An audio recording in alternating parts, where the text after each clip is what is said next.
Well, with me now is Alp Mehmet from Migration Watch and Phil Brewer, a specialist advisor on modern slavery from the Human Trafficking Foundation, joins me down the line.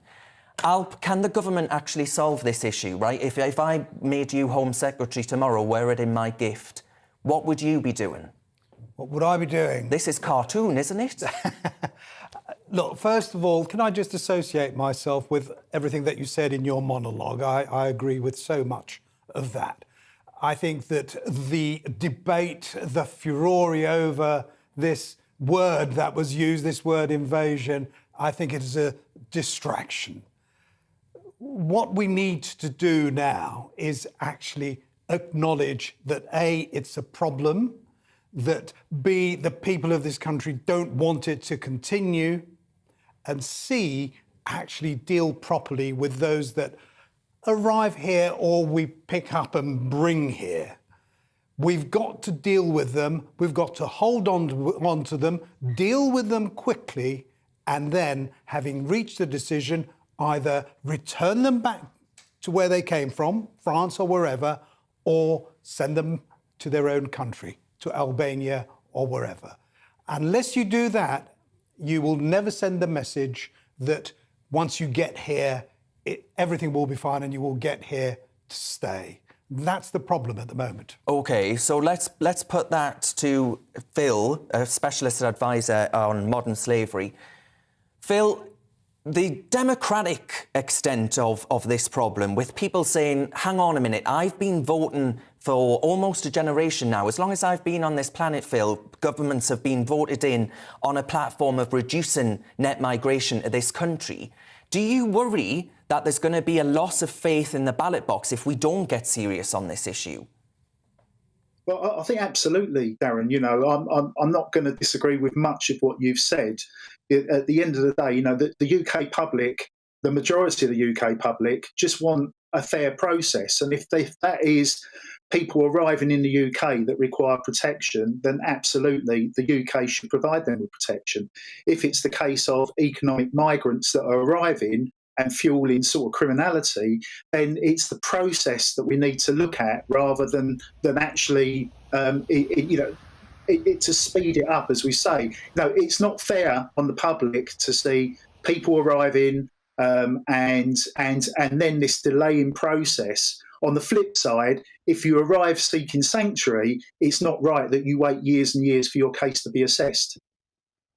Then is there a middle ground here where we say you both come at it from different sides of the argument, perhaps, but when we are in the scenario where you've got certain areas around the country that are accepting migrant children that have arrived here, and actually children already here can actually access certain schools. These are real-world scenarios that we're hearing right now. And the British population watching these scenes are saying, hang on a minute, have we lost our minds? Look, what we mustn't really forget, what this problem is all about. There are 40,000 so far this year who've arrived, and those 40,000 have every chance of staying here. Until we can change that perception, I'm afraid they will continue to come. It's all very well for people to complain about the fact that it's taking so long, but when you've got this sort of number, if you're going to consider it properly and seriously, it takes time. I don't think it should take anywhere near as long as it does, but nevertheless, we've got to accept that if we're going to have a process in place for people to be considered for asylum or whatever, I'm afraid that our system is such that we've got and we're obliged to take it carefully and take time doing it. We've only got a couple of minutes left. Alp, I want to ask you about the specifics of that word that Suella Braverman, the Home Secretary, used, that word invasion. Would you associate yourself with those remarks? But she's describing precisely what's going on. For so many years, you would hear people about, I don't know, in Westminster, just up the road, the number of times I used to see, here we are, invaded by tourists again. You would go to, when I was working at a port, We'd be invaded by students at certain times of the year. It's describing, and it's about time that a politician actually use the right description of what is actually happening. I see no problem with that. Phil, would you associate yourself with the use of the word invasion? Probably not, Darren. I think it's probably extreme. I think it sort of provokes. So what word would you use, Phil? What word would you use?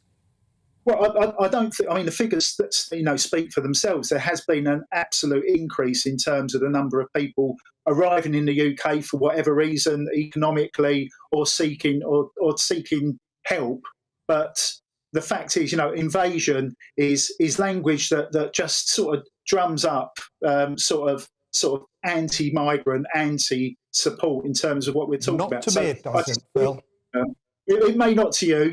We all have our own choices. But, the fact is, I'm not disputing that the numbers are going up and something needs to be done about it, because it absolutely impacts in terms of the UK sort of citizens in terms of their day-to-day, whether it's schools, whether it's hospitals, absolutely. But what we do require is a fair system that offers proper assessment. And for those that have no right to remain, then absolutely, there should be a process where they're removed. We're not disputing that. If we don't, Darren, we end up in a situation that people are here undocumented, they are more susceptible in terms of being exploited, and so the cycle of exploitation continues. So, Alp, is the solution that Rwanda plan that we heard so much about, which was, it seemed to me, no use to man, no beast, right? Because we actually can't, thanks to the European Court of Human Rights, deport anyone. That's what it looks like to me and other members of the public. I think Rwanda can be part of the solution. In itself, it won't solve the problem of thousands of people coming across the channel. There's got to be a whole series of measures in place, which I don't think we've got time to discuss now. But Rwanda can certainly be part of the overall plan to deal with the problem. And would you say leaving the ECHR would be another part of the solution? That too, I think, is certainly it is part of the whole solution. Phil, very briefly, if you would. Yeah, very briefly, I agree. I mean, Rwanda isn't, that's a sticky plaster if it actually happens. The reality is this is a complex issue that we need to look at from a multitude of different ways to actually find a solution. Yeah, because ultimately, Phil, all of those stuff, the modern slavery dynamic of all of this, nobody wants to see any of that going on in Britain, in modern Britain. It's a farce. It needs to be sorted out. Many of my viewers are intensely frustrated. So thank you both for a very interesting contribution. Alp Mehmet there from Migration Watch in the studio, and Phil Brewer, a specialist advisor on modern slavery from the Human Trafficking Foundation. I thank you both.